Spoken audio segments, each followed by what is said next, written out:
शुभ मध्याह्न बच्चों, मैं अशोक कुमार देहरी आपका हिंदी विषय आचार्य आज की कड़ी में आप सबका स्वागत करता हूं। आज हम कक्षा 11वीं विषय हिंदी आरोह भाग 1 के अंतर्गत देखेंगे पाठ रजनी, और इसे लिखा है लेखिका मन्नू भंडारी जी ने।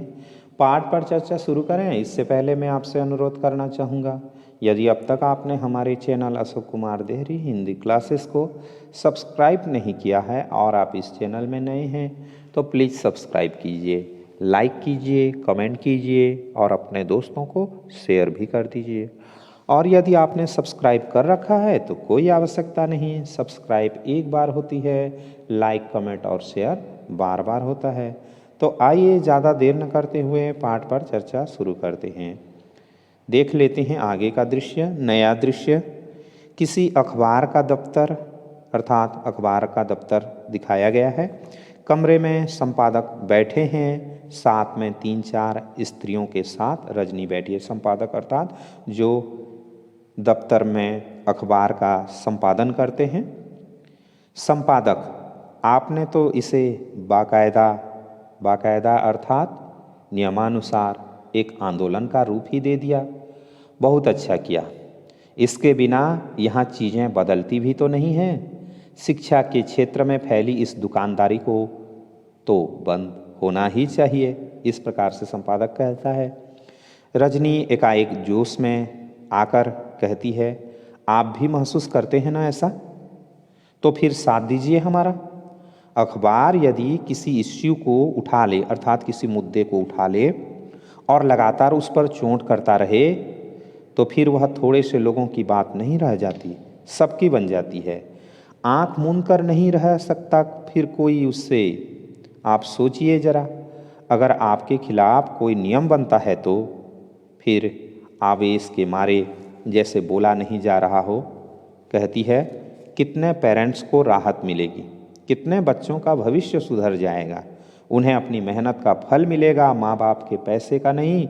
शिक्षा के नाम पर बचपन से ही उनके दिमाग में यह तो नहीं भरेगा कि पैसा ही सब कुछ है। वे इस प्रकार से कहती है। अर्थात जिनको ट्यूशन नहीं लगवाना चाहिए वो भी ट्यूशन लगवाते हैं। पैसा बर्बादी होती है अलग बात है, बच्चों के मन में भी यह आश्वासन भर दिया जाता है कि पैसा ही सब कुछ है, और इसी बात को यहाँ पर प्रकट किया है। संपादक हंस करके कहता है, बस बस मैं समझ गया आपकी सारी तकलीफ, आपका सारा गुस्सा। रजनी कहती है, तो फिर दीजिए हमारा साथ, उठाइए इस इश्यू को, इस मुद्दे को, लगातार लिखिए और धुआंधार लिखिए, मतलब निरंतर घनघोर रूप से लिखिए। संपादक कहता है, इसमें आप अखबार वालों को अपने साथ ही पाएंगी। अमित के उदाहरण से आपकी सारी बात मैंने नोट कर ली है। एक अच्छा सा राइट अप तैयार करके पीटीआई के द्वारा मैं एक साथ फ्लैश करवाता हूँ, अर्थात इसे प्रकाशित कराता हूँ। रजनी गदगद होते हुए कहती है, एक काम और कीजिएगा, 25 तारीख को हम लोग पेरेंट्स की एक मीटिंग कर रहे हैं।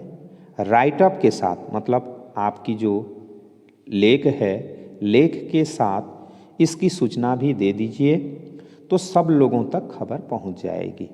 व्यक्तिगत तौर पर तो हम मुश्किल से 100-125 लोगों से संपर्क कर पाए हैं, वह भी रात दिन भाग दौड़ करके। जरा सा रुककर अधिक से अधिक लोगों के आने का आग्रह के साथ सूचना दीजिए। संपादक कहता है, दी। फिर सब लोग हंस पड़ते हैं। रजनी, ये हुई ना बात, ऐसा कहती है और फिर दृश्य समाप्त हो जाता है। फिर नया दृश्य, मीटिंग का स्थान, बाहर कपड़े का बैनर लगा हुआ है, बड़ी संख्या में लोग आ रहे हैं और भीतर जा रहे हैं। लोग खुश हैं, लोगों में जोश है, विरोध और विद्रोह का पूरा माहौल बना हुआ है। दृश्य कटकर अंदर जाता है, मतलब अंदर का दृश्य दिखाने का प्रारंभ हो जाता है। हाल भरा हुआ है, एक और प्रेस वाले बैठे हैं, इसे बाकायदा फोकस करना है। एक महिला माइक पर से उतर कर नीचे आती है। हाल में तालियों की गड़गड़ाहट। अब मंच पर से उठकर रजनी माइक पर आती है, पहली पंक्ति में रजनी के पति भी बैठे हैं। बहनों और भाइयों, इतनी बड़ी संख्या में आपकी उपस्थिति और जोश ही बता रहा है कि अब हमारी मंजिल दूर नहीं है।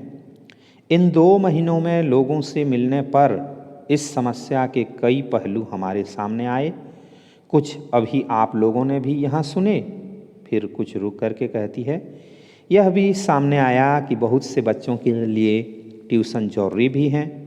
माएँ इस लायक नहीं होती कि अपने बच्चों को पढ़ा सकें, और पिता, जरा रुक करके कहती है, जैसे वे घर के और किसी काम में जरा सी भी मदद नहीं करते, बच्चों को भी नहीं पढ़ाते।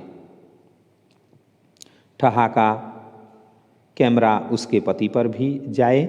अगर दृश्य फिल्माया जा रहा है तो कैमरे का जो मुख है उनके पति की ओर होना चाहिए। तब कमज़ोर बच्चों के लिए ट्यूशन जरूरी भी हो जाती है। रुक कर फिर कहती है, बड़ा अच्छा लगा जब टीचर्स की ओर से भी एक प्रतिनिधि ने आकर बताया कि कई प्राइवेट स्कूलों में तो उन्हें इतनी कम तनख्वाह मिलती है कि ट्यूशन न करें तो उनका गुजारा ही न हो। अर्थात यहाँ टीचर की दुख भरी कहानी भी सामने लाई गई। कुछ टीचर ऐसे हैं जो ट्यूशन के नाम पर गंदा रैकेट चलाते हैं, अर्थात पैसे कमाते हैं। तो कुछ टीचर ऐसे भी हैं जो क्या करते हैं, ट्यूशन न लगाएं तो उनका गुजारा ही न चले।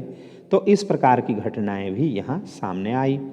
कई जगह तो ऐसा भी है कि कम तनख्वाह देकर ज़्यादा पर दस्तखत करवाए जाते हैं। अर्थात कुछ कंपनियां ऐसे हैं जिसमें पैसे कम देते हैं और दस्तखत ज़्यादा पर कराते हैं।